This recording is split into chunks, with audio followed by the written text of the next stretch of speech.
సామాజిక తెలంగాణ సాధన నిరుద్యోగ సమస్యను రూపుమాపేందుకు తాను ఎమ్మెల్సీ ఎన్నికలలో పోటీ చేస్తున్నట్లు హైదరాబాద్ రంగారెడ్డి మహబూబ్నగర్ నియోజకవర్గ టీడీపీ ఎమ్మెల్సీ అభ్యర్థి ఎల్ రమణ తెలిపారు.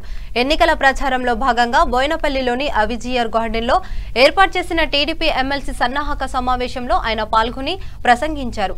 నీళ్లు నిధులు నియామకాల పేర్లతో సాధించుకున్న తెలంగాణ రాష్ట్రంలో కేవలం కుటుంబ పాలన నడిపిస్తోందని ఆయన అన్నారు. టీఆర్ఎస్, బీజేపీ, కాంగ్రెస్ అభ్యర్థులు తాత్కాలిక రాజకీయాల్లో మాత్రమే ఉన్నారని, తాను గత కొన్నేళ్లుగా క్రియాశీల రాజకీయాలలో ప్రజాప్రతినిధిగా సేవలు అందిస్తున్నట్లు పేర్కొన్నారు. పట్టభద్రుల నుండి తనకు విశేష స్పందన లభిస్తుందని తెలిపారు. విద్యా వ్యవస్థ పరిరక్షణకు టీడీపీ కృషి ఎంతో చేస్తుందని, టీడీపీ అభ్యర్థిగా తనను గెలిపించాలని కోరారు.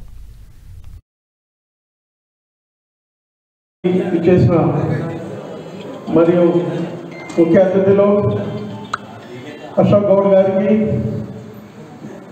మల్కాజిగిరి పార్లమెంట్ అధ్యక్షుడు మరియు టీడీపీ నుంచి అధికార ప్రతినిధి ఇందిరా గారు, వేదిక మీద డివిజన్ ప్రెసిడెంట్ అందరికీ పేరు పేరున నాకు నమస్కారాలు తెలియజేస్తూ మరియు అనురాధ గారిని పైకి రావాలని కోరుతున్నాను. 43 అసెంబ్లీ కాన్స్టిట్యూన్సీ పరిధిలోటువంటి సహచరులతో కలిసి క్షేత్రస్థాయిలోకి వెళ్తూ క్యాడర్లను లీడర్లను కార్యక్రమం చేస్తూ ప్రతి ఓటరు కలిసే విధంగా కార్యక్రమం రూపకల్పన చేసుకుంటున్నాం. 39 ఏళ్ల తెలుగుదేశం పార్టీ అనుబంధాన్ని ఒకసారి వివరిస్తూ, తెలుగుదేశం పార్టీ వచ్చిన తర్వాతనే సమూలమైనటువంటి మార్పులు రాజకీయంగా కానీ, ప్రభుత్వ పాలనలో కానీ, ఆర్థిక పరిస్థితుల్లో వచ్చినటువంటి వాటన్నింటినీ విశదీకరిస్తూ ఈ ప్రాంతంలో విద్య ఒకనాడు నామమాత్రంగా ఉంటే ఇదొక ఎడ్యుకేషన్ హబ్గా తెలిసినటువంటిది ఆనాటి తెలుగుదేశం ప్రభుత్వం అని చెప్పని, లా అండ్ ఆర్డర్ను తీసుకెళ్లింది ముందుకు ఒక ఎన్టీ రామారావు గారు అని చెప్పని, చంద్రబాబు నాయుడు గారి పరిపాలనలో విజన్ 2020 ఆనాడు రూపకల్పన చేసి ప్రపంచం వచ్చినటువంటి మార్పుకు అనుగుణంగా హైదరాబాద్లో హైటెక్ సిటీని ఏర్పాటు చేసి సైబరాబాద్ నిర్మాణం చేయడం వల్ల లక్షలాది ఉద్యోగాలు ప్రపంచవ్యాప్తంగా ఇక్కడ ఉండేటువంటి వాళ్ళు వెళ్ళగలిగినారు, ఉపాధి పొందినరు, ఉద్యోగాలు పొందినరు. ఇక్కడ ఉన్నటువంటి వాళ్ళు లక్షలాది మందికి ఉద్యోగ కల్పన అయింది. అలాంటి డిఎస్సీ ఏర్పడడం జరిగింది.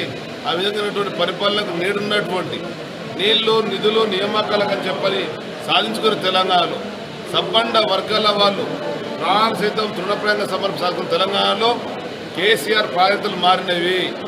ఆడిచ్చినటువంటి మాటకు అనుగుణంగా పరిపాలన చేయడం లేదు. ధనిక రాష్ట్రం, మిగులు బడ్జెట్ వాళ్ళ అప్లో ఊపిలోకి వెళ్ళిపోయింది. నామమాత్రంగా ఉన్నటువంటి చట్టసభలలో తిరిగి గలం విప్పాలని చెప్పండి. ఈ చట్టసభల వేదికల ద్వారా తెలుగుదేశం పార్టీ బీఫామ్ మీద పడిచినటువంటి నేను, గతంలో ఎమ్మెల్యేగా, మంత్రిగా, ఎంపీగా పడిచినటువంటి నేను 7 సంవత్సరాలుగా తెలంగాణ ప్రాంతం ఏర్పడిన తర్వాత తెలుగుదేశం పార్టీ అధ్యక్షుడు చేస్తున్నటువంటి అన్ని కార్యక్రమాల పట్ల అవగాహన ఉండి, అది శాండ్ మాఫియా దురాగతలే కానీ, ల్యాండ్ మాఫియా కబ్జా కొరలో ఉండేటువంటి విషయమే కానీ, అదేవిధంగా ఇతరత్ర ఉండేటువంటి ప్రభుత్వం ఇచ్చిన హామీలు నెరవేర్చినప్పుడు చేనేత కార్మికుల ఆత్మహత్యలు కానీ, నిరుద్యోగుల ఆత్మహత్యలు కానీ ఎండగడుతూ ఉద్యోగ కల్పనకు వచ్చే నిరుద్యోగ ఖర్చులనే కానీ, ఉద్యోగం సంబంధించినటువంటి పీఆర్సీ వెంటనే ప్రకటించాలని చెప్పిన దానికి అనుగుణంగా ముందుకు రావాలని చెప్పని ప్రభుత్వం అనేక డిమాండ్ చేసడం, అది ఫిట్మెంటే కావచ్చు, డిఏనే కావచ్చు, కాంట్రిబ్యూషన్ పెన్షన్ స్కీమే కావచ్చు, ప్రభుత్వం అన్ని కూడా హామీలు విస్మరించింది. ప్రధానంగా నిరుద్యోగ వృత్తి ఇస్తానని చెప్పినటువంటి నేటి వరకు కూడా అమలుకు ప్రారంభం చేయలేదు.